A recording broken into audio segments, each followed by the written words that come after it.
Bonjour à tous, bienvenue dans les Mémoires bourbaréennes, le podcast qui vous transporte dans l'histoire de Bourbaré à travers les récits authentiques de ses anciens habitants. Dans cet épisode, à l'occasion des Jeux olympiques et paralympiques de Paris 2024, nous mettons en lumière des associations sportives de Bourbaré. Nous commençons par l'histoire du club d'athlétisme de Bourbaré, actif pendant plus de 20 ans, qui a vu éclore des champions de Bretagne et de France. Découvrez l'évolution et les souvenirs de ce club d'athlétisme.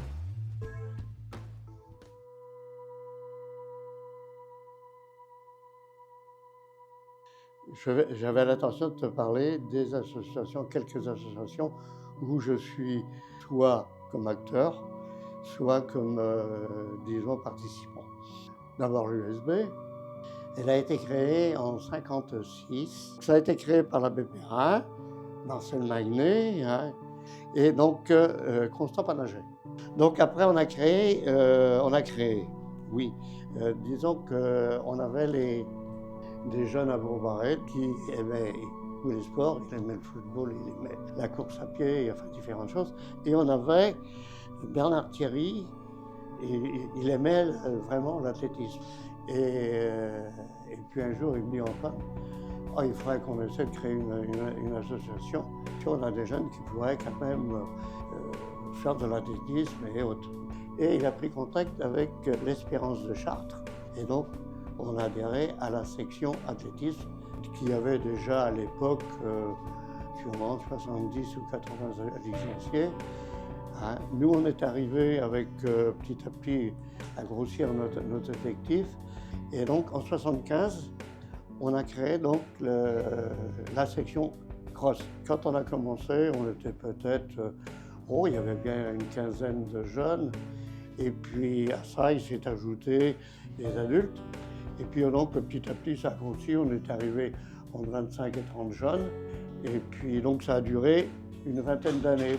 On s'est trouvé donc pendant une bonne époque, 80, on a fait des crosses, on a fait tout. On peut dire, on a fait des belles choses en tant que pour les jeunes et tout. Et il y a eu beaucoup de bonnes places, dont des places, disons, très référencées qui étaient Christine Brasset, qui a été championne de Bretagne en cross, Christophe Ponga qui a été deuxième en cross aussi, dans les âges de minime ou cadet, minime ou cadet.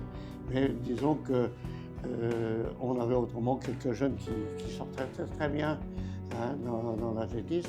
Il y a quand même une personne qu'on peut quand même sortir, qui était aussi très bien classé, qui était un peu plus jeune, qui était Samuel Coléo, qui est champion de France sur le 3000 slip, tout en étant à Bourbaré.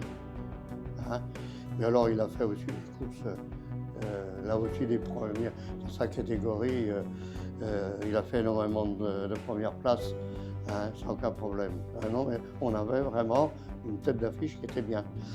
Et puis bon, là aussi, ce qui était arrivé, c'est que Marie-Thérèse elle s'est mise à faire de la course à pied. Mais bon, elle a fait surtout des grands relais, parce que dans les courses d'été, il y avait des relais qui étaient quelquefois de 100, 200 km, voire même plus. Et donc, toi, tu faisais un premier relais, après c'était un deuxième, et ainsi de suite. Donc tu parcourais le circuit, comme là, si tu veux, Manche-Océan. Tu traversais toute la Bretagne en travers, et là, tu partais de Saint-Brieuc et tu arrivais à Lorient. Alors là-dedans, elle a fait donc les relais de Rennes-Saint-Malo, le relais de Brest-Rennes, elle en a fait un, donc 240 km avec les monts d'Arrêt, et on est arrivé quand même troisième. Ils sont partis à 4h de l'après-midi, de samedi après-midi de Brest, et ils sont arrivés à Rennes, disons, à 10h15. C'est un petit peu le rythme de cette association-là.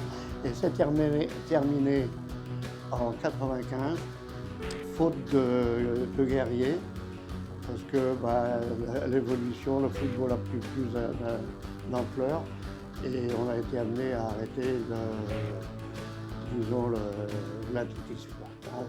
Voilà.